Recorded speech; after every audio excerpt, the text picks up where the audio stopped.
Hai semuanya, kembali lagi di podcast kelompok 13. Tapi sebelum itu, aku kenalin dulu nih teman-teman di podcast kali ini.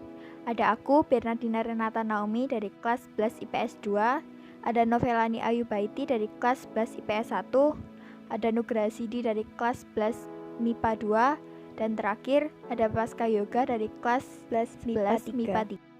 Jadi podcast kali ini tema kita yaitu belajar kreatif di masa pandemi.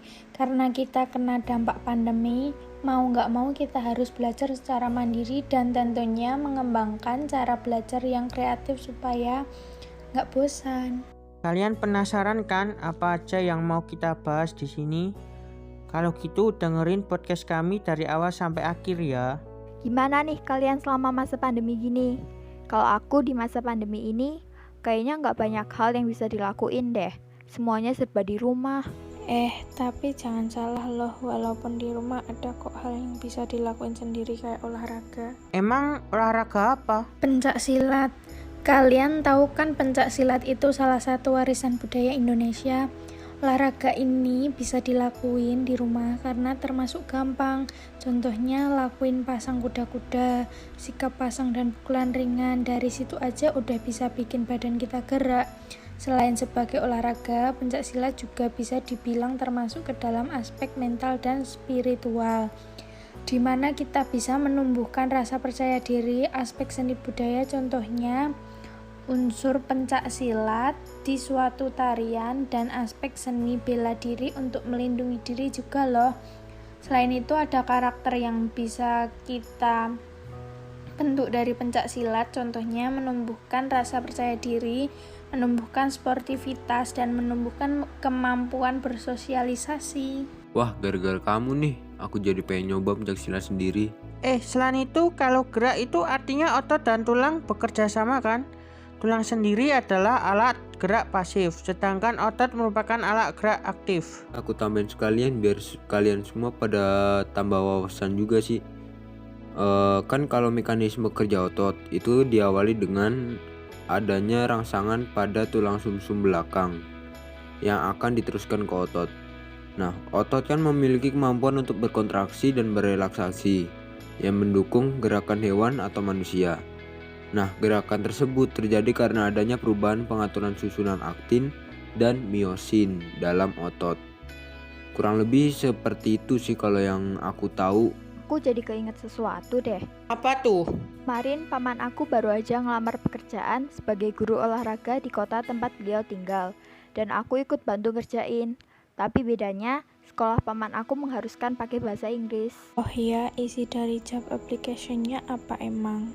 Isinya kurang lebih tentang alasan memilih bidang tersebut, kelebihan yang dipunya dari skill tersebut, terus ada alamat lengkap juga. Guys, kemarin kan aku ada pelajaran agama nih. Nah, aku mau tanya dong, apa sih fungsi dan peranan hierarki serta kaum awam dalam gereja Katolik? Ada yang bisa jelasin nggak? Udah, sini aku jelasin. Jadi yang dimaksud dengan kaum awam di sini adalah semua orang beriman Kristen yang tidak termasuk dalam golongan tertabis dan biarawan atau biarawati. Mereka adalah orang-orang yang dengan pembaptisan menjadi anggota gereja dan dengan caranya sendiri mengambil bagian dalam tugas Kristus sebagai imam, nabi, dan raja. Dengan demikian, mereka menjalankan perutusan seluruh gereja dalam umat dan masyarakat. Bagi kaum awam, ciri keduniaan adalah khas dan khusus. Mereka mengemban kerasulan dalam tata dunia, dan peran dari kaum awam ini menjalankan kerasulannya dengan kegiatan penginjilan dan pengudusan manusia, serta meresapkan dan memantapkan semangat Injil ke dalam tata dunia, sehingga kegiatan mereka sungguh-sungguh memberikan kesaksian tentang Kristus dan melayani keselamatan manusia. Jadi gitu penjelasannya. Udah paham sekarang? Oh, jadi gitu. Oke, sekarang aku udah paham. Makasih ya. Sama-sama.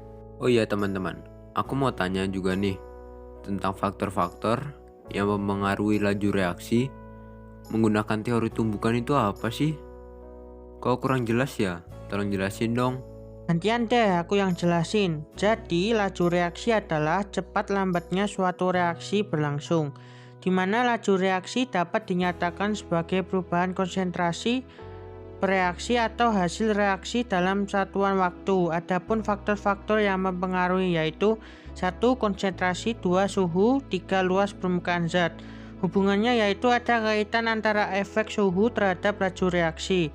Peningkatan suhu akan meningkatkan energi kinetik, rata-rata partikel reaktan dan frekuensi tumbukan juga akan meningkat. Makasih banyak ya penjelasannya. Sama-sama. Wow, semuanya udah pada bisa ya tentang materi yang diajarkan guru. Aku punya teks seseorang nih, judulnya Kebersihan Sekolah. Kalian mau dengerin nggak? Mau Mau dong. dong. Ayo Novelani. ceritain.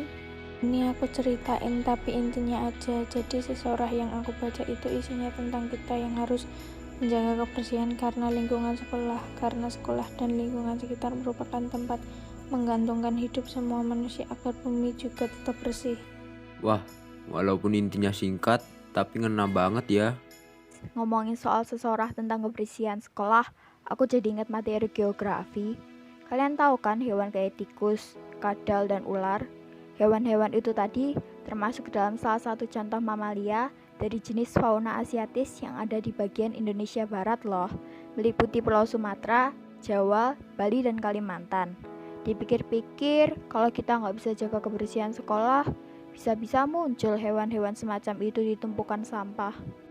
Ternyata kita ngobrol gini bisa nyambung ke segala hal ya, sekalipun itu tentang pelajaran. Bener tuh. BTW guys, kalian sadar nggak sih kalau pandemi gini bawa banyak dampak perubahan dari segala aspek? Bener tahu. Jadi ingat pelajaran sejarah nih tentang Aufklärung. Aufklärung secara garis besar kan artinya abad pencerahan. Pengaruhnya nggak cuma di Inggris dan Prancis, tapi juga di Indonesia loh. Kayak di masa pandemi ini, sebagian masyarakat memiliki pemikiran seperti Francis Bacon, salah satu tokoh di balik Aufklärung di Inggris, di mana ia memiliki pemikiran manusia harus berusaha sendiri untuk memecahkan masalahnya dan tidak hanya bergantung pada Tuhan. Masyarakat di masa pandemi banyak yang hanya bergantung pada Tuhan, berharap masa pandemi dapat segera berakhir. Padahal pada kenyataannya manusia nggak melakukan sesuatu agar pandemi ini berakhir. Seperti harusnya lebih menaati prokes. Kalau dipikir benar juga ya apa yang kamu bilang barusan. Selain itu, manusia seharusnya bisa berpikir kreatif agar bisa melangkah ke depan sekalipun di situasi tersulit. Contohnya dengan membuat dan menjual barang unik seperti kerajinan dari stik es krim yang dari situ selain dapat mengembangkan manusia untuk berpikir kreatif dan inovatif, tentunya dapat membantu kondisi perekonomian. Ngomong-ngomong nih guys, aku masih bingung deh sama pelajaran PKWU. Tujuan BEP itu apa sih sebenarnya? Dan buat apa ya? Jadi tujuan dari BEP sendiri itu untuk mendesain spesifikasi produk, menentukan harga jual persatuan, menentukan jumlah produksi atau penjualan minimal agar tidak mengalami kerugian, dan terakhir untuk memaksimalkan jumlah suatu produksi. Aku sampai lupa mau ngasih tahu, kemarin waktu aku lagi di jalan sekitar lapangan dekat rumah, aku nggak sengaja lihat ada orang lagi ngarahin ketapel ke burung.